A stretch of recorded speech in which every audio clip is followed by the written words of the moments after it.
I was halfway through pouring myself a second cup of coffee when I heard the kind of laughter that only means one thing: trouble I didn't order. I stepped toward the kitchen window expecting maybe kids biking by, but no. There in my backyard stood HOA, Karen, sunglasses on, drink in hand, using one of my garden rakes to pop open my side gate like she'd been rehearsing it. Behind her, 4 of her HOA besties, all carrying towels, wine coolers, floaties, and the energy of women who had decided my private pool was the new neighborhood spa. Before I could even blink, they were spreading out across my patio, turning on music, and jumping into the pool while Karen declared loudly, "Ladies, welcome to our new community oasis." That was the moment I realized something important. I never bought a house with a pool. Apparently, I bought the HOA resort and day spa and forgot to check in for my shift as lifeguard. Before we dive in, comment where you're watching from and your local time, and if you enjoy HOA chaos, don't forget to subscribe for more stories.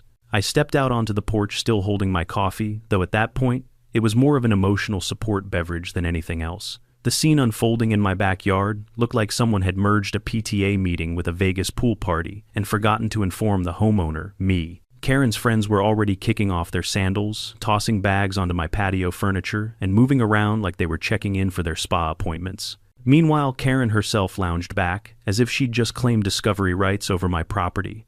"Excuse me," I said, forcing out the politest tone I could manage for a man watching strangers cannonball into his pool. "What exactly are you all doing here?" Karen didn't even look embarrassed. She tilted her sunglasses down the way someone dramatic does in a movie when they're about to deliver a villain monologue. "Relax," she said calmly. "We're just cooling off. The community pool is disgusting today. And your tile work? Beautiful. Seriously, everyone talks about it." "That's nice," I replied, "but this isn't a community pool." She smiled at me, like I was the one misunderstanding something. "Exactly. That's why we're here. The HOA encourages neighborly sharing of amenities. It's in the spirit of unity."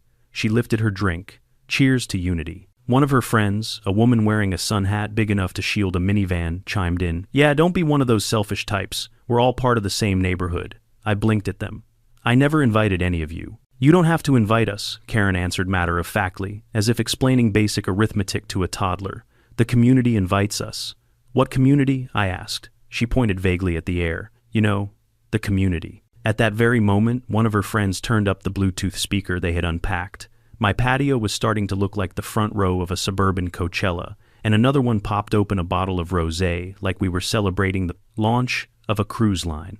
They were making themselves very comfortable on furniture I had paid for. Under a pergola, I built myself next to a grill that only I had the right to splash water on. "Okay," I said, rubbing my forehead, "we need to talk about this." "This is my private property. That's why it's so peaceful," Karen replied, laying back. "The community pool gets crowded. This is much nicer for everyone. Everyone except the guy who owned the property, me." I tried reason. "Karen, you can't just walk into someone's yard." "I didn't walk," she corrected. I entered calmly and respectfully. "You used my rake to unlatch the gate." "A tool merely assisted the process," she said, waving it off like I was being overly dramatic. I looked at the rake leaning against the fence. It still felt warm with violation. "And what exactly makes you think you're allowed to be here?" I asked. Karen sighed deeply, the sigh of someone tired of explaining the same thing to someone who just doesn't get it. "Because the HOA bylaws encourage shared amenities. I don't belong to the HOA." This time she actually paused. "You don't know. My property predates the HOA. It's not part of it." Karen stared at me as though I had just confessed to being a tax evader. "Well, that's silly. Everyone is part of the HOA. I'm not," I insisted. "You should be," she said, as if that settled it. "One of her friends splashed water my direction accidentally," she claimed, while lowering herself onto a floaty shaped like a flamingo. Another adjusted herself on my patio chair, dripping pool water on the cushions, then took a selfie with the caption number, "Pool Day with My Girls."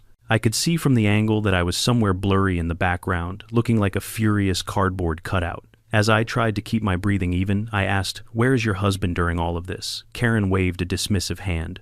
"Oh, he knows not to interfere with Girls' Day. That makes one of us." Her friends giggled like they were teenagers at a slumber party, instead of grown women trespassing on private property. Then came the comment that officially sparked the wildfire inside me. "You should be flattered," one of them said. "Your pool is the nicest in the neighborhood. Everyone is jealous." "You're welcome," another added. They were acting like I should roll out a red carpet and thank them for blessing my property with their presence.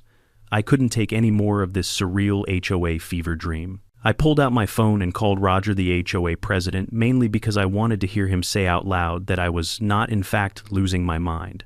He picked up on the second ring. "Hey neighbor, everything okay, Roger?" I said. "I need to clarify something. Is there any possible universe in which my pool is considered a community amenity?" There was a pause. "Well, technically, the HOA encourages sharing, Roger.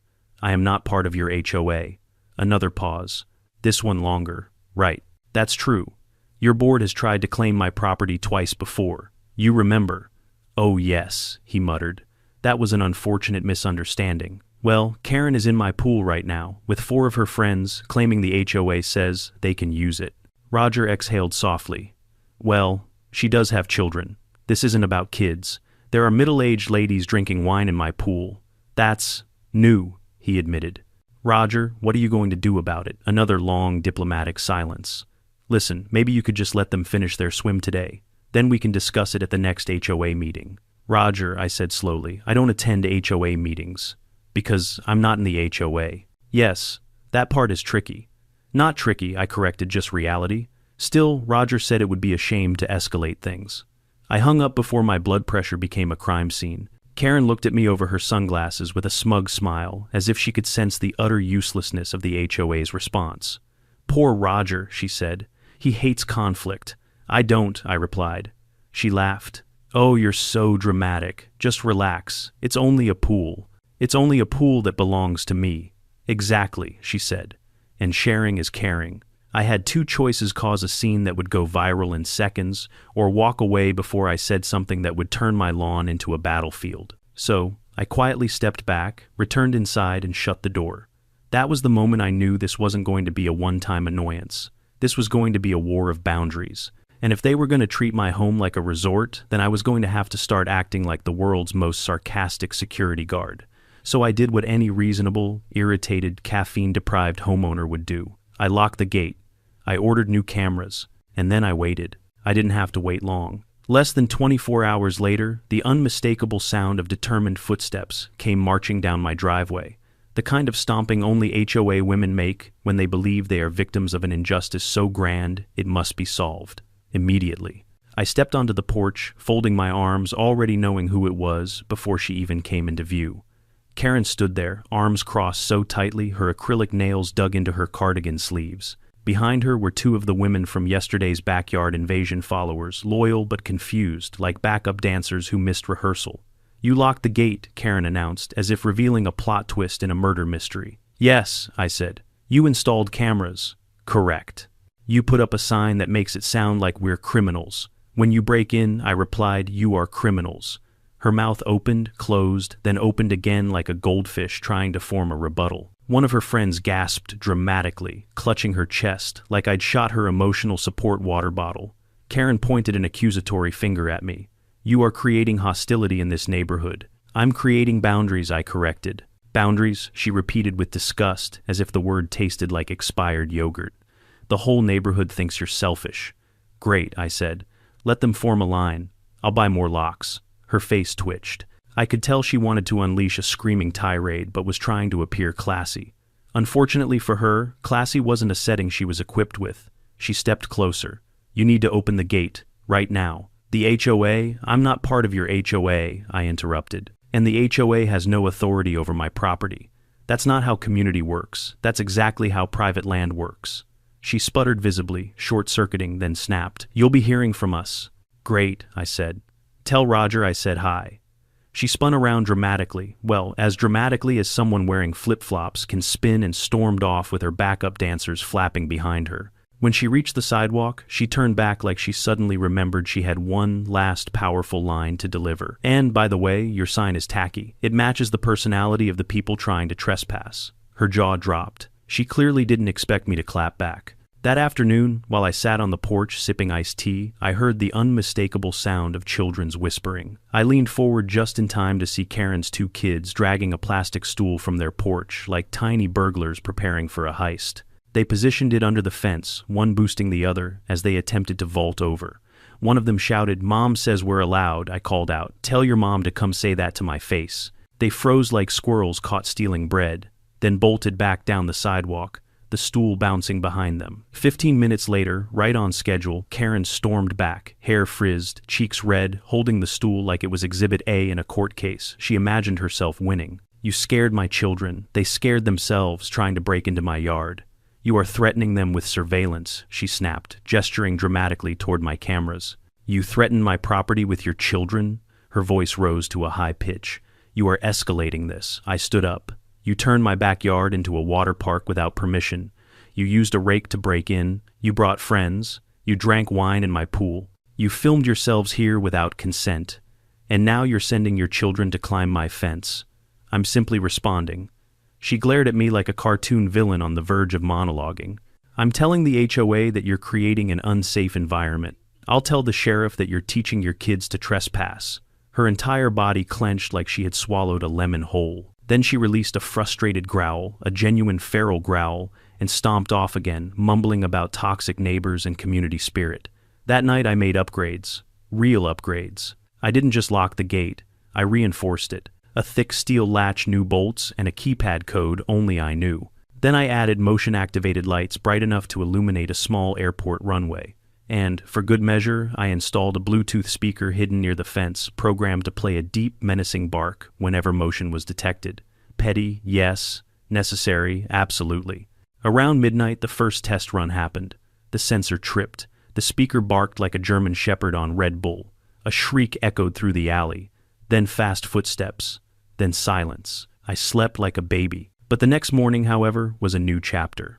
When I stepped outside, I found a collection of floating toys tossed over the fence, plastic rings, a small, inflatable unicorn, and a pair of neon pink goggles. My yard looked like a yard sale hosted by a deranged mermaid. I sighed, gathered everything into a plastic bin, walked straight to Karen's porch, dropped it at her doorstep, rang the bell, and walked away without a word. The cameras caught everything that followed. Karen opened the door, saw the bin, looked around like she expected an audience, and then kicked the bin hard enough to send a rubber duck flying into her flower bed. I made popcorn and watched the replay twice, but if I thought that was the peak of Karen's pettiness, I was deeply mistaken. Later that afternoon, my dog, a gentle golden retriever who looks like a loaf of bread with legs, started barking softly. 5 minutes later, animal control showed up. Apparently, Karen had reported my dog as aggressive and territorial. The officer took one look at my dog, who immediately rolled over to have his belly rubbed, and apologized for the inconvenience. Before leaving, he whispered, "We get a lot of calls from this street. Wonderful." An hour later, I found a bright pink slip tucked under my windshield wiper. It looked like a parking citation at first, but when I picked it up, I realized it was something far worse. A fake HOA violation notice, written in glitter, gel pen, accusing me of failure to share community water feature. I stared at it for a full minute. Then I laughed so hard I nearly dropped it. I snapped a picture, posted it to the neighborhood Facebook group with the caption, "Anyone else getting forged HOA fines today, or is it just me?" The comments section exploded. People who'd had their own run-ins with Karen began chiming in. She forged a noise complaint on me once. She accused my kid of vandalizing her mailbox. He's 2. She told me my lawn gnome was non-compliant decor. Turns out I wasn't her first target. I was simply her favorite. I leaned back in my porch chair and took a long sip of iced tea, savoring the moment. It was comforting to know I wasn't imagining things. This was a pattern, and Karen was a one-woman crusade of chaos. But knowing it wasn't enough, I wasn't going to let my home become her seasonal retreat. I needed to take back my peace permanently. So I opened my tool shed, pulled out my drill, my measuring tape, and more determination than caffeine could provide. If Karen wanted a battle over the pool, I'd give her one, but not the way she expected. I wasn't going to yell. I wasn't going to argue. I wasn't going to stand at the fence trading insults. No, I was going to redesign the entire pool entrance. A structure so secure, so unbreakable, so comically over-engineered, that even the HOA queen of entitlement herself couldn't breach it. And I'd do it while watching from the porch, just to make sure she saw every minute of her defeat. The next morning felt different, not quieter, not calmer, but charged like the air just before a thunderstorm, when you can practically feel the static crawling across your skin. Karen had crossed a line, but she thought I was still playing defense. She had no idea that I'd already shifted into full construction mode pettiness. And if there's one thing a middle-aged man with tools and free time is unbeatable at, it's building something out of pure spite. I walked the perimeter of my pool fence like a general surveying a battlefield. The wooden gate creaked slightly when I touched it, old, worn, and far too gentle for the war ahead. I grabbed a notepad and started jotting down measurements. Panels, posts, reinforced brackets. I wanted something strong enough to withstand hurricanes, HOA members, and invasive gossip. By noon, I was in the hardware store, loading my truck with lumber steel posts, quick-set, concrete motion sensor floodlights, a keypad lock system, and a handful of things I didn't even know I needed, but they looked like something a man defending his sanity should definitely own. The cashier raised an eyebrow at the mountain of equipment. "Building a bunker?" he asked. I smiled. Something like that. When I got home, the sun was high and unforgiving. I dragged everything into the backyard, cracked open a cold drink, and stared at my old fence like it had personally wronged me. Then I grabbed my post-hole digger and started digging. Every clump of dirt I lifted felt therapeutic, like each scoop was erasing a Karen-induced migraine. Sweat dripped down my forehead, dirt clung to my clothes, and my arms ached within half an hour, but I kept going. I wasn't just building a fence. I was building a message. Halfway through digging the first set of footers, I felt eyes on me. I straightened up and turned my head just enough to see shadows moving along the sidewalk. There they were, Karen and her troop of HOA groupies, walking slowly, pushing strollers without children, pretending to admire the neighborhood landscaping like undercover agents who failed the stealth portion of their training. They slowed down in front of my house. One of the women cupped her hand to her forehead and whispered loudly, "What is he doing?" Karen answered in that fake sweet voice she used when trying to appear reasonable. "Looks like he's trying to make a point." I ignored them, dug deeper, and installed the first steel post. The sound of my drill piercing metal echoed through the cul-de-sac. Every shrill whine of the power tool felt like a victory horn. One of the HOA ladies called out, "You know this looks aggressive?" I didn't even look up. "Good," I said. "It's not meant to be subtle." They huffed collectively, an entire choir of offended suburban indignation, and walked off. By the time the sun began to set, I had 2 steel posts locked in concrete and a third halfway done. My shirt was drenched. My back felt like it had aged 10 years, but I stood there with a sense of accomplishment no HOA vote could ever take away from me. The next morning, I kept going. I attached reinforced wooden panels, stained them, sealed them, and installed horizontal metal struts for extra rigidity. If Karen wanted to call it a prison fence, I was ready to make it the most handsome prison fence she'd ever seen. Around lunch, my neighbor Pam walked over the sweet older woman who'd watched this drama unfold from her kitchen window like a live soap opera. She brought lemonade, which already put her at the top of my favorite neighbor list. "You building a fortress?" she asked, handing me a cold cup. "Something like that." "Well," she said, patting my arm, "you've earned it." Then she looked around, leaned closer, and whispered, "Just so you know, Karen's been telling people you're putting up the fence because you hate women." I nearly choked on my lemonade. "Women?" Pam nodded. "All women, apparently." "Pam, I'm not building a fence to keep out women. I'm building a fence to keep out Karen." She laughed so hard she snorted. When she walked away, I felt refreshed and ready to continue constructing what I affectionately named in my head the Great Wall of No Karen. By mid-afternoon, sweat ran down my spine, staining the back of my shirt. Sawdust stuck to my arms, and my hands were raw. But I'd made serious progress. The gate frame was up. The panels were aligned. My drill battery was on its 3rd charge. Then came the second parade. I heard footsteps, multiple sets, and looked up to see Karen, 2 of her loyal friends, and even Roger from the HOA, strolling toward my property like a pack of executives coming to inspect a construction site they didn't approve of.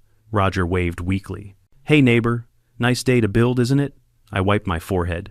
"Perfect day." Karen crossed her arms, surveying the fence with disdain. "This is excessive." "So is trespassing," I replied. She scoffed. "You're ruining the aesthetic of the neighborhood. There are rules about uniform fencing. There are rules for HOA members," I reminded her, "which I am not." Roger stepped in, clearly trying to avoid a civil war. "We just want to make sure everything stays friendly." I gestured broadly. Friendly ended when someone used my gardening tools to break into my yard. Karen's friends gasped like synchronized swimmers. Karen pressed a hand dramatically to her chest. "You're twisting the story." "I have cameras," I said. Roger visibly winced. "Yes, we remember. You emailed the files." Karen snapped. "You didn't tell me that." Roger avoided her gaze. "I told you to stop escalating." Karen flared. "This is not escalation. This is my right as a homeowner to request access to community spaces. This isn't a community space, I said. It's my backyard. It could be, she muttered. It never will be. The argument might have gone on longer, but then my motion sensor beeped. Someone had approached the back corner of my fence. We all turned. On reflex, I tapped my phone screen to view the camera feed. It was one of Karen's kids with a stick poking around the fence line. Karen didn't even look embarrassed. Oh, for goodness sake, they're just curious. They're casing my perimeter like tiny thieves. Karen's voice sharpened. Don't talk about my children like that. I looked her straight in the eyes. Then, stop making them the front line of your bad decisions. Her face flushed. She spun around and stormed off, dragging her confused entourage with her. I returned to work fueled by righteous fury and leftover adrenaline. An hour later, I installed the keypad lock, sleek, sturdy, bright silver. I mounted the floodlights and adjusted their angles so they'd illuminate every inch of the gate. I added the final steel crossbar. Then for the pièce de résistance, I mounted the small brass mailbox slot on the exterior post with a tiny engraved plaque underneath. For HOA complaints, insert here. It was petty, it was beautiful, it was perfect. By dusk, the structure stood fully assembled, a towering, clean-lined fortress of privacy, legality, and suburban defiance. The wood gleamed in the golden light. The steel posts looked immovable. The lock clicked with satisfying authority. I stepped back and admired my masterpiece. I wasn't just proud, I was victorious. That night, around 10 p.m., as I sat on the porch with a cold drink, my camera tripped again. I tapped the feed. Karen was out there, alone, flashlight in hand, walking slowly around the fence like a jaguar stalking prey. She circled twice, examined the posts, touched the locks, tried lifting the bottom of one panel, then stood right in front of the camera and lifted her phone, filming my fence like she was compiling evidence for a lawsuit she hadn't invented. Yet, she paced for 12 full minutes. 12. It was like watching an owl stuck in a loop. Then she left. But not before muttering, "You won't keep us out forever." I exhaled slowly. This wasn't over. She was planning something. And for the first time since this ridiculous war began, I actually felt a thrill.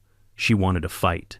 I was finally ready. It didn't take long for Karen's next move to arrive, and when it did, it came wrapped in the kind of smug, self-righteous energy only someone who believes rules exist solely to inconvenience other people could radiate. I first noticed something was off when I stepped outside the next morning and found a piece of paper tucked under my doormat. At first glance, it looked official, white cardstock typed font, an attempt at formality. But the moment I picked it up, I recognized the familiar scent of cheap perfume and delusion. It was another fake HOA notice, but this one wasn't handwritten in glitter gel pen. No, this one was more elaborate, more dramatic, like Karen had spent an entire evening drafting it with her committee. It read, "Mandatory community, amenity review pool usage, vote pending." I rubbed my temples. You've got to be kidding me. Later that day, I walked down to my mailbox and found an even bigger surprise. A manila envelope stuffed to the brim, sealed with an official-looking HOA sticker. Inside were photocopied petitions, each with a few signatures scribbled on them and a cover sheet titled, "Unity Through Shared Resources Initiative." At the top, in handwritten cursive, was Karen's name, looped dramatic and unmistakably hers. I flipped through the pages. 13 signatures. 13 people who either hated confrontation, owed Karen favors, or were tricked into signing something they didn't read. And next to each signature was a box labeled, "Yes, bring our neighborhood together." No NO box. No option for dissent, because of course not. The kicker was a paragraph describing the voluntary annexation of neighboring properties into the HOA. The word voluntary was in quotation marks, as if mocking the concept of consent. I stared at the papers, baffled by the creativity of Karen's entitlement. She didn't just want access to my pool anymore. She wanted jurisdiction over my backyard, my house, and apparently my future grandchildren. A knock came at the door. I opened it to find Roger, HOA president and full-time disaster avoider, standing on my porch looking like a man who'd aged a decade in a week. He held another envelope in both hands like it was radioactive. "Hey," he said, voice unsure. "Just delivering some documentation." "You mean Karen's fan fiction?" He sighed, defeated. "She's pushing hard. Claims she found an old clause in the original HOA charter about expanding boundaries. She wants a neighborhood vote." "Roger," I said, carefully, "do you believe this clause actually exists?" He swallowed. "I believe Karen believes it exists." I almost felt bad for him. Almost. I cross my arms. We both know my parcel predates the HOA. It is legally outside your jurisdiction. We do know that he agreed quickly. But Karen thinks rules are suggestions, and property lines are decorative. He nodded, eyes darting toward her house, as if she might be watching us through binoculars, and honestly, given her track record, she probably was. He handed me the envelope. I'm required to give you this. Consider it a formality. I didn't take it immediately. What happens if Karen succeeds in getting enough signatures? Roger sighed loudly. A meeting would be held, a vote would be held, but legally none of it would matter unless you signed off. So this is just a social pressure stunt, he nodded. A big one. I finally took the envelope and closed the door behind me. For a moment, I just stood there, staring at the absurdity in my hands. 13 signatures and a dream. Karen was trying to annex my pool, like it was a lost territory in the HOA empire she had appointed herself queen of. Well, if she wanted to play politics, I'd give her a civics lesson. I spent the next few hours making phone calls. First to the county zoning office, then to the assessor's office. Then, for good measure, to a lawyer I'd kept on retainer ever since Karen first tried to accuse me of violating a fictional noise ordinance. Every official I spoke to responded the same way. No, they can't do that. No, HOA authority is limited to its own parcels. No, they can't forcibly absorb your land. No, even if every neighbor votes yes, you still have to consent. One woman at zoning even laughed and asked, "Is this one of those crazy HOA stories?" My sister dealt with something similar. She ended up building a moat. A moat sounds reasonable, I said. Armed with confirmation, I drafted my counterattack. I printed out the official county parcel map highlighted boldly in red. Then I laminated it. Then I added a metal sign underneath, "This property is not subject to HOA governance. Trespassers will be prosecuted." But I wasn't done. I then created 60 flyers, one for every home in the neighborhood. Each flyer had the map of the HOA boundary, my lot clearly marked outside it, and a short message. Attempts to annex this property into HOA authority without owner consent constitute harassment and will be met with legal action. Short, clear, and deliciously devoid of glitter. I walked door to door delivering them. Some neighbors raised eyebrows. Some apologized for signing Karen's petition without realizing what it was. One woman confessed that Karen told her my pool was being rented to tourists overnight.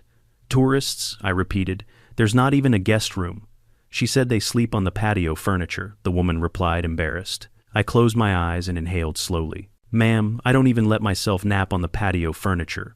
When I got home, I found Karen standing at the edge of my driveway. Arms crossed, eyes narrowed, lip trembling in righteous fury. She wasn't alone either. 2 of her friends flanked her like a pair of angry bookends. "You're causing division," she said without greeting. "You're trespassing again," I replied. She gestured wildly at the flyers some neighbors were already holding. "You went door to door, yes. Spreading lies about me. Everything on that flyer is verifiable. That's not the point," she snapped. "You're making me look bad," I held her gaze. "Karen, you're making you look bad." Her jaw clenched. "This isn't over. If it involves my pool, I said it is very much over." She stormed off so fast, her sandals slapped the pavement like applause. That night, around 8:30 p.m., my phone buzzed with a notification. Someone had posted in the neighborhood Facebook group. It was Karen. She had written a long, rambling, punctuation-challenged rant titled, "Discrimination in Our Neighborhood When Neighbors Exclude." She accused me of weaponizing municipal documents, spreading misinformation, bullying women, and locking joy behind iron bars. The comment section split instantly. Some people clutched their pearls, others roasted her into oblivion. A few brought popcorn emojis. I didn't comment. I didn't need to. Screenshots of her trespassing began appearing under her own post. Someone uploaded a clip of her using my rake on the gate. Someone else shared her fake HOA fines. Someone posted, "Girl, he's not the problem. Your entitlement is the problem." The thread had reached over 200 comments by midnight. Karen was losing control. She tried one last move to regain it. 2 days later, an email went out to the entire neighborhood community demonstration Free the Pool. I stared at the subject line, whispering, "There's no way this is real." It was real. She announced a peaceful lawn gathering in front of my property to protest exclusive water usage and the lack of community sharing spirit. She even promised lemonade. And sure enough, that weekend around noon, a small crowd gathered, about 8 people wearing sunglasses and frowns, sitting in folding chairs on my lawn, like they were tailgating a football game no one wanted to attend. A cardboard sign stuck in the grass read, "Free the pool." A woman I'd never met passed around plastic cups of lemonade. Karen stood in the center with a clipboard shouting about unity. I called the sheriff's office and said I'd like to report a trespassing picnic. When the deputies arrived, it took them exactly 15 minutes to clear everyone off my property. No citations, just warnings. But the sight of uniformed officers ushering HOA groupies away from my driveway was a moment I will cherish until the day I die. Karen shrieked something about fascism in suburbia as she packed up her clipboard. I waved politely from the porch. She glared back. The war wasn't over, but her army was thinning, and I was just getting started. Karen's Free the Pool protest should have been her grand moment, the dramatic uprising she imagined would unite the neighborhood under her sparkling banner of entitlement. Instead, it lasted 14.5 minutes, ended with 2 deputies escorting disgruntled lawn chair warriors off my grass, and concluded with Karen shouting, "You haven't heard the last of this," while her entourage folded their chairs, in shame. I had, however, heard the last of their lemonade. They left the jug behind. It was terrible. After the deputies left, I sat on the porch with my dog beside me, sipping my own drink while replaying the body cam footage, worthy memory of Karen being told quite firmly to get off my lawn. It should have been the end. A reasonable person would have retreated. A normal neighbor would have reflected. A functioning adult would have accepted the consequences. But not Karen. Karen didn't see reality. She saw opportunity. 2 mornings later, my mailbox overflowed with neon pink pamphlets titled, "Is Your Neighbor a Threat?" The front had a cartoon of a crying child standing behind a locked fence, hands pressed to the bars. Dramatic, manipulative, badly drawn. Inside was a list of grievances. Some neighbors weaponize fences. Some neighbors refuse to share community water for safety education. Some neighbors create divisive environments. Some neighbors watch women with cameras. I stopped reading at "Watch Women with Cameras" because that phrase alone could have landed her a cameo on a courtroom TV show. I tossed the pamphlet onto my counter and made myself a second cup of coffee, marveling at the sheer athleticism of Karen's mental gymnastics. She wasn't just bending reality, she was contorting it like a Cirque du Soleil performer. My phone buzzed. A neighbor had posted a picture of the pamphlet in the Facebook group with the caption, "Who drew this horror movie?" The comments were savage. Are the tears waterproof? Did Karen hire a 5-year-old to illustrate this? Plot twist: neighbor refuses to share water because it's HIS property. One person even posted a meme of someone locking a gate with the caption, "Me protecting my private property from delusional HOA members." Karen didn't respond. The silence was loud. It was the kind of silence that happens when someone is planning something foolish but big, and she didn't disappoint. That Thursday morning, while I was trimming the hedges along the side of my house, I noticed something odd on my back fence. A streak of bright color. Red. I walked closer. Spray paint. Big letters, messy dripping, splashed across the back panels. Pool. Prison. My jaw locked. I immediately checked my cameras. The night vision footage popped up, and there it was, Karen's car parked in the alley, headlights off. Her older kid holding the spray can. Karen standing lookout, whispering instructions. At one point, she stepped into frame, snapped a photo of her child posing in front of the vandalism, and then both of them scampered back into the car. They even took a selfie. I watched the footage 3 times, not because I didn't believe it, but because the absurdity was so profound it deserved multiple viewings. I downloaded the clip, labeled it Exhibit A, Parenting Choices, and called the sheriff. They took it seriously. Criminal mischief, vandalism, trespassing, finally, consequences. For the first time, Karen wasn't the one calling law enforcement. She was the subject of the report. I half expected her to storm over and accuse me of defamation, illegal surveillance, or creating an environment hostile to spray paint. But instead, something very different happened. She knocked on my door the next morning, holding a tray of muffins.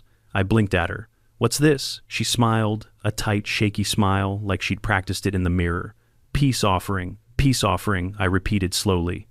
"Maybe we got off on the wrong foot," she said. "Things got a little passionate. But we're neighbors. We can move past this." I stared at her for a long moment. Are these muffins supposed to make me forget the vandalism, or the fake HOA fines, or the protest on my lawn? Her smile flickered. "Humor doesn't solve everything. Neither does graffiti," I said. She inhaled sharply. "Look, the footage doesn't show anything conclusive. It shows your entire license plate. That doesn't mean it was us. It shows your child holding the spray can. That could be any spray can. It shows you taking a selfie in front of the word pool prison." Karen's eyes darted, panic flickering behind them. You can't prove my intentions. My intention, I said, is to stop you before you dig this hole any deeper. She stiffened. Are you threatening me? No, I said calmly. I'm giving you neighborly advice. Her hands tightened around the muffin tray. Her lip trembled. For a second I thought she might apologize, an actual apology, not the mutually assured delusion kind, but instead she thrust the tray forward and snapped. Take the muffins or I'll report you for harassment. Reporting me for rejecting baked goods, I asked. That's a new one. She dropped the muffin tray at my feet, spun around and stomped off. The plastic container bounced twice on the concrete. Blueberry muffins scattered like edible shrapnel. Enjoy your lonely pool, you bitter man, she shouted over her shoulder.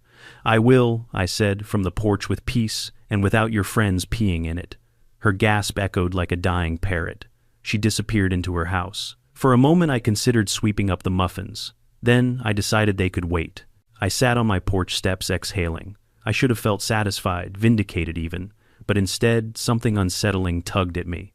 Karen was unraveling. She'd transitioned from entitled to desperate, from bold to sloppy, from loud to dangerous.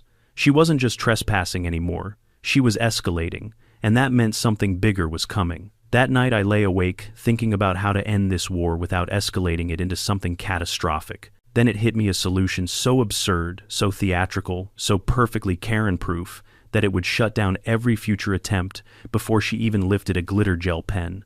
A party. Not just any party. A neighborhood-wide pool party with exclusive invitations. A chance to set the record straight. A chance to reveal the truth. A chance to let Karen dig her own grave publicly. But it needed weight. Authority. Witnesses. Someone who could shut down the nonsense for good. So the next morning, I picked up the phone and called my cousin Dean, a retired police chief who now worked part-time with the county commissioner's office. He listened to everything and laughed so hard he wheezed. You want to host a community pool event as a strategic defensive maneuver? Yes. You want me there in an official capacity? Absolutely. He paused. Then I'll bring ribs. We chose the following Saturday. I made invitations, actual printed invitations with a tasteful blue border, and the words poolside, social hosted on private property with permits underneath, in small print neighborhood friends welcome, HOA drama not included. And on the back, a QR code linking to the county parcel map, showing my property clearly outside the HOA boundary. I slipped them into mailboxes, everyone's, except Karen's. When the day arrived, cars lined both sides of the street. People brought chairs, coolers, food, and curiosity. I'd set up tables, a grill, some music, and my favorite part, a display board featuring printed screenshots from my security cameras. Karen breaking in with a rake. Karen and friends lounging with wine. Karen hosting her Free the Pool protest. Karen spray painting my fence. No captions, no commentary, just pure, unfiltered HOA chaos. Neighbors gathered around the board, gasping, whispering, laughing, shaking their heads. One woman muttered, all this because she couldn't ask permission like a normal person. I didn't need to defend myself. The truth was doing it for me. Dean arrived wearing mirrored sunglasses and a grin. He shook hands, served ribs, and sent the subtle message Karen needed to see. I wasn't alone anymore. I sensed her before I saw her. A shift in the crowd, a sudden ripple of tension, whispers. Then there she was, Karen, wearing a sun hat the size of a satellite dish, face pale with disbelief. And beside her, a man in business casual holding a tablet, her new legal representative, most likely a cousin or a co-worker, she convinced to play attorney. She didn't step onto my property. She hovered at the edge like a vampire waiting to be invited in. I approached, slowly, calm, collected. She cleared her throat. Excuse me, is this an HOA-sponsored event? Someone from behind me shouted. Nope, just decent people enjoying private property. The crowd chuckled. Karen did not. She lifted her chin. I demand to speak to whoever's in charge. Dean leaned against the fence, smiling like a man who'd waited his whole life for this moment. Ma'am, if you step 1 foot past this line, you'll be escorted off by the deputy sitting next to the lemonade stand. Karen turned, and, sure enough, a uniformed sheriff's deputy sat under a canopy, sipping sweet tea, chatting with neighbors. Her lawyer whispered, I think we should go. She ignored him. This is harassment, she snapped. I handed her a laminated parcel map. This is reality. She stared at it, then at the photos behind me, then at the neighbors watching her. Her face flushed so red, it matched the spray paint she'd used. You can't just... Wall yourself off from the community, she stammered. Karen, I said softly, I'm not walling myself off from the community. I'm walling myself off from you, the crowd murmured. Her lawyer tugged her arm again. Karen, seriously, let's go. This isn't over, she shouted. Someone from the back yelled. It sure looks like it is. Karen's face crumpled. For the first time, I saw something behind all the anger. Defeat. She spun around and stormed off, the lawyer jogging behind her. The crowd erupted into applause. I just stood there, letting the noise wash over me. Months of chaos, dozens of confrontations, endless pettiness. And finally, I had won, not through shouting, not through fighting, but through patience, planning, and letting Karen expose herself. As the sun dipped low and the final guests headed home, I sat on the porch with Dean beside me. The pool shimmered quietly. The gate stood tall and strong, and the street was peaceful. For the first time in months, I felt like the king of my own backyard again. But this story wasn't over yet. Karen still had one last stunt in her. She just didn't know it would be her undoing. The neighborhood pool party had done more than humiliate Karen. It had exposed her, peeled back the layers of her carefully curated persona, until all that remained was entitlement and desperation. For a normal person, that would have been enough. They would have taken the loss, slunk back into their home, and maybe baked some muffins for therapy instead of warfare. But Karen was not normal. Karen didn't accept defeat. She marinated in it, fermented it, and transformed it into something volatile. For nearly 3 weeks after the party, the street fell silent. No flyers, no protests, no kids dragging stools toward my fence, no HOA emails weaponized with glittering threats. Even her patio furniture disappeared from the front yard, making her house look strangely bare, like she was preparing for something or hiding something. At first, the peace felt suspicious, like a predator lying in the tall grass. But then, it began to feel good, really good. I repaired the last bits of damage on my fence, repainted a few boards, cleaned the pool, bought new chlorine tablets. My dog lounged under the sun without being accused of terrorism. Neighbors waved when they walked by. People stopped to compliment the craftsmanship of Fort Karen proof. Even Roger appeared one afternoon, awkwardly holding 2 beers. Hey, he said, clearing his throat. I just wanted to apologize. The board shouldn't have let things get this far. I clinked my can against his. Appreciate it. He took a long sip, then added quietly, we won't be involving ourselves in anything related to your property going forward, and I'll make sure everyone knows that. I genuinely respected him for that. It was the first time the HOA did something useful in ever. But just when the neighborhood's blood pressure collectively began to drop, just when the trees started sounding like they were breathing easier, just when I thought maybe, just maybe, the storm had passed, she returned. Not loudly, not publicly, not with an audience or a clipboard or a pack of HOA warriors. No. Karen returned like a burglar in a budget spy movie.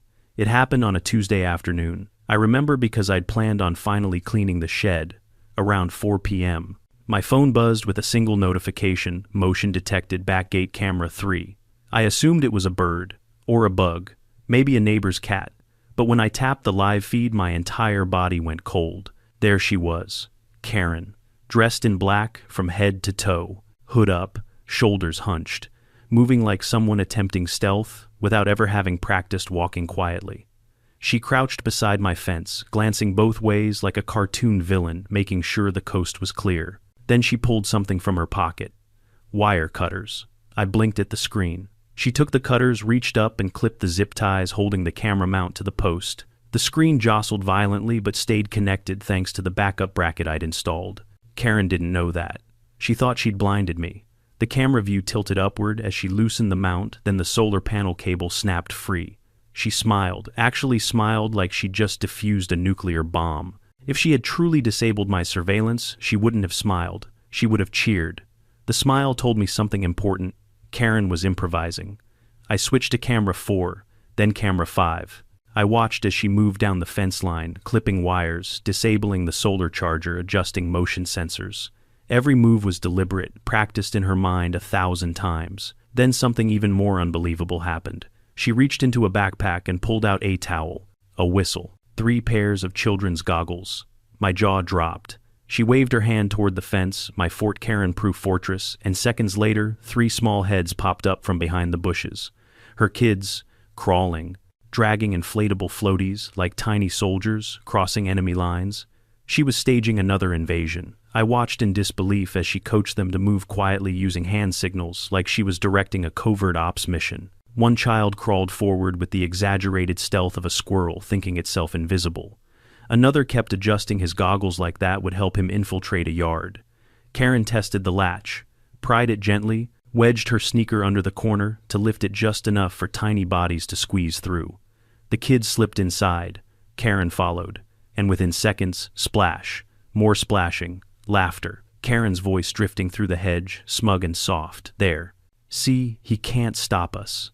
Those words flipped a switch in me. I didn't feel rage. I didn't feel shock. What I felt was clarity. I calmly picked up my phone and dialed the sheriff's office. Yes, I said evenly. This is the homeowner who filed the previous trespass and vandalism reports. The same individuals are back. You'll want to send someone with handcuffs this time. The dispatcher didn't sound surprised. Is it the same woman? Yes. On our way. I hung up and stepped onto my porch. From where I stood, I could hear the splashes. Karen's laugh. One kid blowing water out of his nose. Karen ordering another not to splash her hair. It sounded like a pool scene in a family movie, if the family movie had been written by a deranged villain. I sat down on my porch chair, lifted my glass of tea, and watched the street. 5 minutes passed, then 10. A quiet hum grew louder. 2 patrol cars pulled up. No lights, no sirens, just quiet precision. 2 officers stepped out, moving with the professional calm of people who've dealt with this woman before. They walked through the side yard, through the front gate, and into the backyard, like guests attending the weirdest pool party of their careers. From behind my fence, I heard it. A startled gasp, a splash, officers, an attempt at charm, an attempt at innocence, a rising panic. I walked around the side and approached through the main gate, tablet in hand. Karen was standing in the shallow-end water, dripping down her black clothes face, contorted into an expression of both outrage and fear. Is there a problem? She asked, voice high, brittle cracking. One officer pointed at her firmly. We need you to step out of the pool area, ma'am. I'm a neighbor, she insisted quickly. This is community access. Not for you, I said, lifting my tablet. The officer nodded. We have footage. She spun toward me, eyes wild. Your cameras weren't working. I checked. I tapped the screen. The footage began playing her, cutting wires, instructing her kids sneaking in. Her face drained of color. One of the officers knelt to help the kids gather their things. Let's get you dried off, okay? His voice was gentle. The children looked confused, embarrassed, scared. Karen's voice rose to a shriek. This is absolutely insane. He's treating us like criminals. The deputy held up the tablet. Ma'am, this is literally video of you committing a crime. It was symbolic, she shouted. I wasn't really going to damage anything. You did damage something, the deputy replied calmly. She rambled, gesticulated wildly, tried to spin the narrative into something noble, something altruistic. She was teaching her kids resilience. She was advocating for community rights. She was exposing hostile architecture. The officers didn't buy a syllable. Finally, they issued her citations for trespass and malicious mischief, warned her that one more incident would result in full criminal charges, and escorted her out through the gate. She didn't argue then. She didn't shout. She just left, silent, defeated, drenched. As she passed me, I raised my glass slightly. Hope the water was worth it. She didn't respond. That night, I sat on my porch and watched the footage again, not because I enjoyed it, but because I needed to understand the depth of Karen's obsession, the way she moved, the way she planned, the way she pulled her children into the madness. It wasn't about swimming. It wasn't even about the HOA anymore. It was about control, about forcing reality to bend to her will, about making her narrative the only narrative even when every piece of evidence contradicted her. But now, the narrative belonged to the cameras, to the law, to the neighborhood watching her unravel. Over the next few days, neighbors stopped by to check in. One brought cookies, another brought a lawn chair, and simply sat with me telling stories about their own HOA nightmares. It was peaceful in a way that felt almost surreal after months of chaos. The street felt lighter, calmer, safer. Then 2 weeks later, a for sale sign appeared on Karen's lawn. No goodbye. No announcement, no farewell gathering, just silence and a moving truck. She was leaving. The war was ending. But fate wasn't finished with her yet, and neither was this story. Because Karen, in her final days on the street, still had one last ridiculous spark of chaos to unleash. She just didn't know the neighborhood was already done listening. The for sale sign planted in Karen's front yard felt like the universe finally exhaling after months of holding its breath. A bright red, available banner hung across it, as if the sign itself were shouting, "This nightmare is almost over." And for a few blissful days, the neighborhood glided on the soft hum of relief. People walked their dogs without glancing nervously toward Karen's house. Kids rode their bikes without their parents worrying about being accused of boundary violations. Even the wind seemed to blow softer. But if I had learned anything by then, it was this: Karen never left quietly. She always needed an encore. Her house, normally a shrine to over-decorated seasonal decor, looked barren. No wreath, no inflatable yard ornaments, no chalkboard sign saying "Live, Laugh, Love, HOA." Even her suspiciously new-looking patio set vanished overnight, replaced by a skeletal porch that made the whole house feel unloved. The moving truck arrived early one morning, rumbling down the street like a harbinger of finality. I watched from my porch with my dog curled at my feet, coffee in hand, feeling a satisfaction I can only describe as spiritual cleansing. Watching Karen leave was like watching mold get scrubbed off a shower tile. It wasn't glamorous, but it sure felt necessary. 2 movers began hauling boxes out of her house. Most were sealed neatly. A few were stuffed, bulging at the sides like the packing process had been more of a panic than a plan. I noticed one box marked HOA Personal Files Private and nearly choked on my coffee. I imagined binders labeled Enemies List and unauthorized gnome photos. But here's the thing, Karen herself was nowhere in sight. Not at first. Not until a full hour had passed when the sun rose high enough to cast sharp shadows across the cracked sidewalk. Finally, the front door creaked open, and she appeared dressed in all black again, wearing oversized sunglasses, like she was auditioning for a dramatic farewell scene. She walked down her steps slowly, clutching a decorative sign that read, "Bless this mess." The irony could have flattened me. She placed the sign carefully in her car, then turned to look at her house. Her expression flickered. Anger, regret, embarrassment. It was hard to tell. She was a cocktail of tangled emotions, muddled by denial. She walked across the lawn toward the movers barking orders. "Careful with that. Don't scratch the floor. That box is fragile. Not that one, the other one. No, yes, no, oh my God, do I have to do everything myself?" Somewhere behind me I heard Pam chuckle from her window. A few other neighbors watched too, pretending to sweep porches or trim hedges while subtly sipping in the moment. We earned this show. But Karen didn't go down without one final attempt at rewriting the narrative. Around midday, as I sat on my porch, enjoying a sandwich, Karen approached my driveway. The sound of her heels clacking against the pavement made my shoulders tighten instinctively. She stopped at the edge of my property, back straight, chin raised, performing confidence she didn't possess. "We need to talk," she announced. I set my sandwich down. "Do we?" "Yes." She inhaled deeply. "I want you to know that you pushed me out." I raised an eyebrow. "You vandalized my fence, trespassed multiple times, hosted a protest on my lawn, cut my cameras, broke into my pool, forged notices. Spread lies. Should I continue?" Her face pinched. "You didn't have to escalate things." I leaned back. "I didn't escalate. I defended. There's a difference." Karen crossed her arms. "You've made this street toxic." I laughed softly. "Karen, the street feels calmer than it has in months." She blinked rapidly, as if the statement stung. "People are afraid of you." "No, they were afraid of the chaos you created." She looked toward her house, the movers still working, then back at me. "This neighborhood used to be a community. I tried to bring people together. By annexing my pool, by encouraging unity, I pointed to the laminated parcel map still posted near my gate. Karen, unity doesn't require trespassing." For a moment, her facade cracked. Her shoulders dropped. Her voice softened barely. "You embarrassed me. You embarrassed yourself." She flinched like I'd struck her. Silence filled the space between us. A breeze rustled through the trees. A car honked in the distance. For a brief moment, Karen looked like she might apologize. The tension in her jaw softened. Her eyes shifted downward, but then she straightened. A spark of defiance lit her expression once more. "I hope," she said slowly, "that you're happy. Because you ruined something beautiful." "And what was that?" I asked genuinely. "Community spirit," she declared, gesturing dramatically to the street. I shrugged. "Spirit is strongest when people respect boundaries." Her fists clenched. "My friends agree with me." "Oh, the ones who stopped coming around after the pool party." Her mouth tightened. She spun around and walked away without another word. The movers finished packing shortly afterward. They closed the truck doors with a heavy metallic thud, one that sounded like closure. Karen got into her car, slammed the door, and started the engine. For a moment she stayed there, gripping the steering wheel as if contemplating one final speech. But she didn't. She drove away slowly, turning the corner and disappearing from the neighborhood forever. The silence she left behind was different from the weeks before. This silence was peaceful, earned, settled. The kind that comes after a storm finally exhausts itself. For the next few days, the neighborhood felt almost celebratory.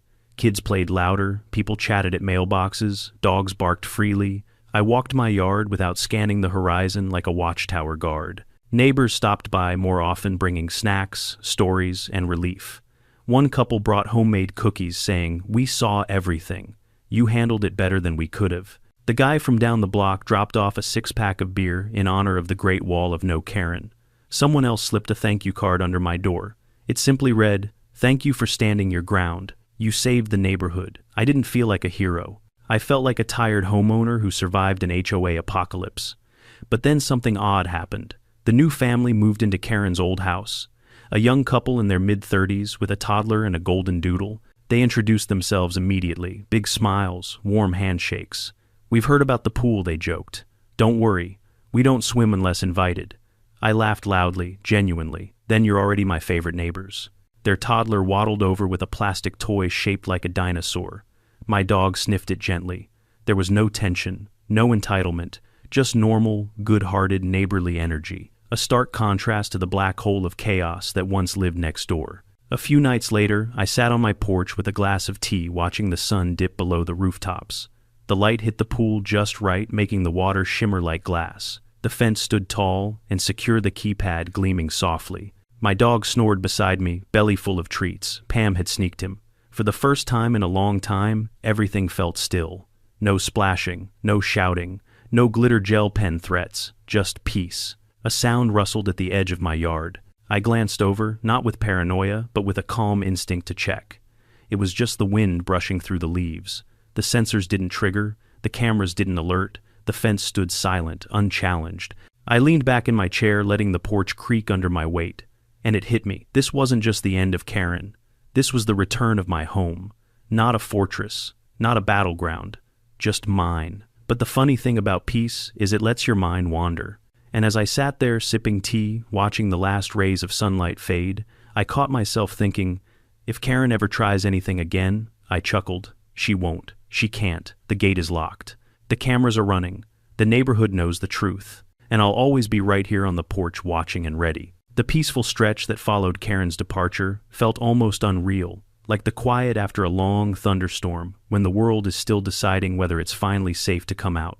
Birds chirped louder, the breeze smelled fresher. My dog slept so deeply on the porch that he snored in full confidence no one would accuse him of being aggressive again. For the first time in months, life settled into a comfortable routine. But peace has a funny way of revealing the little things you ignored while living in chaos. I started noticing how long it had been since I sat by my pool without checking over my shoulder. How many evenings I spent patrolling my fence instead of relaxing. How many decisions I'd made with adrenaline instead of joy. And as much as I wanted to pretend everything was perfect, now the truth was that part of me hadn't fully unclenched. It wasn't fear, it was vigilance. A residue from months of dealing with someone whose sense of entitlement could have powered a small city. Still, I tried to move on. I spent one weekend repainting the deck chairs, choosing a calm ocean blue shade that made the backyard look like a vacation brochure. I planted new shrubs along the side fence, partly for privacy, partly because digging in the dirt felt like reclaiming the land Karen had tried to annex emotionally. I rebuilt the small fire pit I'd neglected during the drama, stacked the stones, neatly cleaned the grill, replaced the seating cushions. One morning, I even invited the new neighbors over. The husband admired the stonework. The wife complimented the pool tiles, ironically, the same tiles Karen claimed were community envy. Their toddler splashed her little hands in the small kiddie pool I'd set up, and their golden doodle played with mine in the grass. It was the kind of neighborly afternoon I'd forgotten was possible, but even in all that normalcy, a strange tension hung in the air. Not because of the new neighbors, they were wonderful. It was the house next door, Karen's house. Empty but not quiet. Even before the for sale sign went up, Karen had stopped maintaining the lawn. Grass turned patchy, flowers wilted. The mailbox leaned like it was tired of secrets. After she left, the house didn't improve. Boxes were moved out, but the curtains stayed half open, leaving dark windows staring across the street like the hollow eyes of a scarecrow. The house felt abandoned, even haunted in a petty suburban way. Every time I passed it during my walks, I felt something strange, like a chapter wasn't fully closed. And it wasn't, because Karen left something behind, not physically, but digitally, socially, legally, and, worst of all, publicly. Her Facebook post, the one titled "Discrimination in the Suburbs," was still circulating in a few local groups. Some of her unity through sharing flyers still sat at the entrance of the HOA clubhouse. A few neighbors were still confused about what really happened. Rumors floated, small, harmless, but annoying, like mosquitoes that refused to die even after the swamp is drained. One rumor said I chased Karen out with military-grade surveillance. Another said I was hostile to families. One wild story claimed I'd installed a moat, yes, a moat around my property. I didn't mind the absurd rumors. They were almost entertaining. But one specific rumor irritated me, the idea that Karen left because the neighborhood wasn't welcoming. People who believed that didn't know the truth. People who believed it could become her future defenders if she ever attempted to stir trouble again, even from afar. And something told me she would. She wasn't done with me. She was done with being seen losing. 2 more weeks passed before the final spark came. One evening, while sitting on the porch watching the sky fade into orange and purple hues, I heard a faint rustling near Karen's house. Not suspicious, just enough to catch my attention. Then a soft thud. Then footsteps. I turned and watched as a small group of people walked up to the now empty house. A realtor I recognized unlocked the door. 2 potential buyers followed, a young woman carrying a clipboard and a man in a baseball cap scanning the property with the pragmatic squint of someone evaluating home inspection costs. I nodded politely at them from my porch. Realtors love to chat with neighbors to get intel on the block, so I wasn't surprised when she waved at me. "Evening," she called. "Beautiful day, isn't it?" "Sure is," I replied. She stepped closer, smile, professional but friendly. "We're showing this house. Did you know the previous owner?" I paused, because how do you sum up Karen in one sentence? "I knew her," I said carefully. "We had different interpretations of property rights." The realtor laughed politely, but didn't pry. The buyers, however, looked curious. "Is the neighborhood quiet?" the woman asked. "Very," I said truthfully. "Now." They exchanged a glance. Then the man asked, "The seller mentioned something about a disagreement with a neighbor or an HOA issue?" Ah, there it was. I leaned on my porch railing. Well, without going into too much detail, the previous owner had a habit of overstepping boundaries. The realtor gave a tiny warning smile, as if to say, "Don't scare them." I returned a calm smile of my own. "It's a lovely neighborhood," I continued, "as long as you respect property lines and don't try to turn someone else's backyard into a community pool." The woman blinked. The man raised an eyebrow. "Seriously?" he asked. I nodded slowly, and the realtor cut in quickly. "Anyway, if you have questions about the HOA, we can go over." "The HOA doesn't govern my property," I said. "This house, yes. Mine, no." It caused confusion for someone who wasn't good with rules. The couple exchanged another look. Then the woman asked quietly, "Was she like that with other neighbors?" Before I could answer, Pam appeared on her own porch, timing impeccable as always.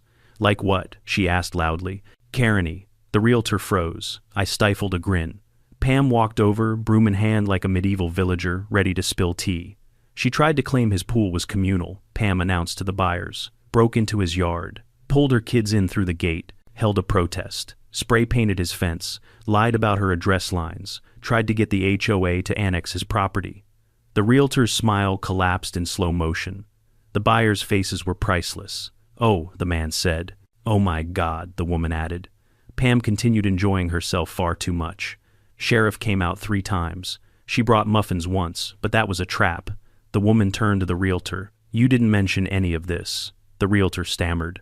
"Well, that's because technically, legally, I sipped my tea like Kermit the Frog." The couple thanked the realtor, thanked me, thanked Pam, and walked off the property with expressions like they'd seen a ghost, one that screamed about bylaws and sunscreen SPF requirements. The realtor lingered a moment, exhaling slowly.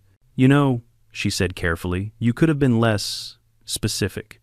"I believe in transparency," I replied with a shrug. She opened her mouth like she wanted to argue, then shut it. "Fair enough." As she walked away, Pam tapped my arm. "Think they'll buy?" "Nope," I said. "They're gone." "Shame," she replied. "I was hoping for nice neighbors, not terrified ones." But over the next few days, several more potential buyers came and went, and each time someone in the neighborhood, sometimes me, sometimes Pam, sometimes the teenager who once declared Karen unhinged, ended up telling the story, not maliciously, not as gossip, just truthfully. Karen's house remained on the market.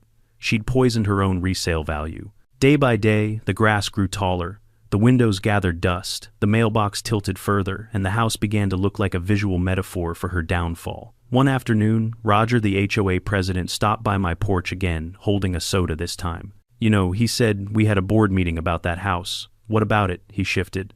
Well, Karen filed a complaint before she left. Of course she did. What kind of complaint she accused you of? Influencing the resale value. I stared at him. Roger, the resale value was destroyed by the person who turned the street into a telenovela. He sighed. I agree. But some board members think you shouldn't be telling buyers things. What should I tell them? That everything was fine. He hesitated. Just be mindful, please. He wasn't wrong, but he also wasn't right. I wasn't trying to sabotage the sale. I just refused to lie. Karen created the chaos. Karen invited consequences. Karen abandoned the town she tried to colonize. Now she was gone, and her house sat in limbo, unwanted, untrusted, untethered from the pretty picture she'd tried to sell. The next week was uneventful. The house remained empty. The for sale sign began to tilt. The wind knocked over an empty planter. The place looked like it was holding its breath, waiting for the next chapter. One evening, as the sunset bled across the sky, I stood by my fence looking at the house. Its shadow stretched long across the lawn, lonely and quiet. It hit me, then Karen might be gone, but the aftermath of her chaos was still settling. You don't just remove a storm, you rebuild after it. I headed inside, turned off the porch lights, and closed my door. For the first time in months, I didn't feel the weight of anyone watching me. The cameras were still running. The gate was still locked. But my mind was finally still. And somewhere down the road, Karen was starting over. I hoped for her kids' sake that she learned something. But for now, peace lived on my street again, finally. The emptiness of Karen's old house lingered like a shadow over the neighborhood, an echo of drama that everyone could still feel, but no one wanted to mention out loud. For weeks after she left, the street seemed to move in slow motion, rebuilding itself from the chaos she'd created. And for a while, it felt like everything was settling into place. But stories like this don't end neatly, not when someone like Karen was involved. One quiet Saturday morning, I was on my porch sipping coffee, my dog snoring softly beside me when a white sedan pulled up in front of her former house. I didn't think much of it at first, another potential buyer, I assumed. But instead of a realtor stepping out, a man emerged wearing a gray suit and carrying a black briefcase. He walked with purpose eyes, scanning the property. A second man stepped out, then a woman, all dressed professionally, all serious. They approached the front door and let themselves inside with a key. That got my attention. I leaned forward. My neighbor Pam peeked out her window like a groundhog sensing trouble. She whispered loudly, "Who's that?" "No idea," I whispered back. Her window shut again. Seconds later, she reappeared on her porch with a broom pretending to sweep. A classic Pam maneuver. The professionals stayed inside the house for a solid hour. They examined the yard, the fence lines, even the sidewalk chalk marks that children had drawn long after Karen's protests. The woman walked into the backyard and even took pictures of the gate, all without speaking a single word to anyone. Something wasn't right. Finally, they returned to the front lawn. One of the men pointed toward my property, specifically the gate keypad and laminated parcel map still posted proudly. Then all three looked at each other and nodded. The man in the suit approached my driveway. "Good morning," he said crisply. "Are you the homeowner next door?" "Yes," I replied slowly. He extended a business card. County emblem, official seal, Code Enforcement Division. My stomach tightened. "Is there a problem?" "We received a series of complaints from the previous owner prior to her departure," he said calmly. "We're just following up." I blinked. Complaints about what? He flipped open the briefcase. Inside was a folder overflowing with documents, photos, and printed emails. On top was the familiar handwriting I'd recognize anywhere, Karen's looping dramatic cursive. "She filed over 23 complaints," he said, "all within a 2-month period." Of course she did. He handed me the stack. I skimmed the first page. Unsafe fencing practices, unauthorized construction, hostile architecture, barrier intended to exclude community, overuse of surveillance, environmental hazards, illegal water feature, endangering minors, noise disturbance, from intimidation devices, boundary tampering, aggressive, posturing, violation of community spirit guidelines. I laughed so hard I accidentally snorted my coffee. Sir, the woman said firmly, these are serious allegations. They're also fictional, I replied, wiping my mouth. The second man, the quiet one, stepped forward. Did you install all these structures yourself? Yes, I said. Legally, with permits. Would you like to see the paperwork? The three exchanged a glance. The woman nodded. Yes, actually, that would help. I motioned them toward the porch. My dog wagged his tail politely as they approached his contribution to community peacekeeping. I set my coffee on the table, unlocked a small storage cabinet beside the door, and pulled out the meticulously organized binder I'd created precisely because of Karen's antics. Permits, receipts, contractor notes, measurements, copies of county maps, a certificate of compliance, even screenshots of email conversations with zoning officials. I handed the binder over. The three of them flipped through it with growing surprise. The woman's eyebrows lifted. The quiet man nodded. The man in the suit exhaled slowly, the tension leaving his posture. Well, he finally said, closing the binder, this is thorough. Karen made me an expert, I replied dryly. He cleared his throat. Sir, I apologize for the inconvenience. We're required to investigate any formal complaints submitted to us, but it's clear these accusations were exaggerated. Exaggerated is a gentle word, I muttered. We'll be marking the file as resolved. No violations, he said professionally. And we'll be issuing a note on her record concerning misuse of county reporting channels. Pam, who had migrated halfway down her driveway, pretending to inspect a crack in the cement, called out loudly, "Tell them about the spray paint." The woman turned. "Spray paint?" I sighed. "Yes, I have footage." And apparently that was enough.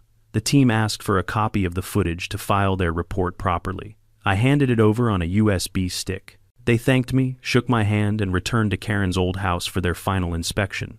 When they left 20 minutes later, the man in the suit gave me a small nod, one of respect, maybe relief, maybe sympathy. The white sedan drove off. For a moment, I stood alone at the edge of my porch binder, still in hand, feeling a bizarre swirl of emotions, vindication, fatigue, and a lingering curiosity. What else had Karen done behind the scenes? I got my answer 3 days later. An envelope arrived in the mail, no return address, but the handwriting was unmistakable. I debated throwing it straight into the trash, but curiosity won. I opened it. Inside was a letter, not an apology, not a threat, a justification. A full-page explanation of how she had been misunderstood, persecuted, and forced into defensive action by a man unwilling to share in the spirit of unity.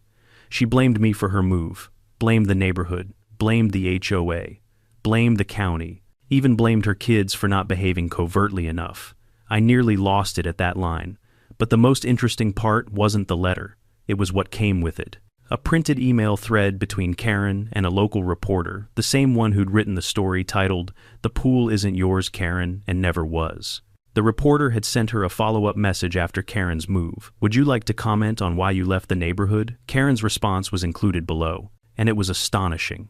She wrote, "I left because I was bullied out by a neighbor who turned the community against me. He fabricated lies, manipulated the HOA, and created hostile barriers aimed at intimidating families. My mission was to promote unity and water safety for children. His mission was to divide us." At the bottom of her message, written in bold, "One day they'll realize I was right." I stared at the paper for a long time. Then I laughed. Not because it was funny, but because it was so on brand. So perfectly delusionally, Karen. She didn't send the letter to reconcile. She sent it to rewrite history, to leave her version of the story on my doorstep, like a departing monarch, declaring her own legacy. But the truth was this. The neighborhood had already written the final chapter for her, and she wasn't the hero. Later that afternoon, Pam stopped by with a plate of banana bread. "Did you get a letter too?" she asked casually. I blinked. "Two? Oh yeah," she said. "Half the street did." She called me an agent of suburban oppression. I'm framing it. I shook my head, chuckling. "At least she's consistent." "Consistently wrong," Pam corrected. The two of us sat on my porch for a while, enjoying the quiet, real quiet, not the tense kind that feels like the calm before a storm. The sun dipped lower, glinting off the pool surface. My dog snored on the warm boards. A light breeze rustled the leaves. For the first time in months, there was no weight on my chest, no knot in my stomach, no sense of someone plotting behind a fence. The cameras hummed. The gate stood firm. The neighborhood breathed freely. I leaned back in my chair. It was finally over. Not because Karen moved away, not because the sheriff intervened, not because of fences, cameras, or legal documents. It was over because the truth won. The neighborhood unified not through her, but against her chaos. Peace returned, not by force, but by resilience. I closed my eyes for a moment, letting the warmth of the setting sun soak into my skin. My porch, my pool, my home, finally mine again. And somewhere out there, Karen was probably telling a brand new neighborhood that she'd been driven away by community tyrants. I almost felt bad for them. Almost. But that wasn't my story to worry about anymore. My story was right here. Quiet, calm, unbothered. The gate was locked. The line was drawn, and I was still watching from the porch with peace, with clarity, with a lesson carved deep into experience. Boundaries aren't walls. They're self-respect. And when people refuse to honor them, you build a stronger gate. In the end, this story isn't really about a pool or a fence, or even a neighbor named Karen. It's about something all of us eventually face in life, the moment you have to choose between peace and letting someone walk all over you. Setting boundaries doesn't make you mean. Enforcing them doesn't make you the villain. Sometimes, it's the most important act of self-respect you can offer yourself. This experience taught me that you don't have to fight every battle with anger. You can stand your ground calmly. You can protect what's yours without losing who you are. And sometimes, the strongest thing you can do is simply refuse to let someone rewrite your reality. So, if you're watching this and dealing with your own Karen, a boss, a neighbor, a coworker, even a family member, remember this. Your peace is worth defending. Your boundaries matter. And you are allowed to say no, even when someone insists they deserve a yes. Now I'd love to hear from you. Have you ever had to defend your boundaries or deal with someone who refused to respect them? Share your story in the comments below. I read every single one. And if you enjoy these real-life HOA battles, neighborhood dramas, and lessons learned the hard way, make sure to hit the like button, subscribe, and ring that notification bell so you never miss the next story. Your support helps the channel grow, and trust me, the next saga is just getting started.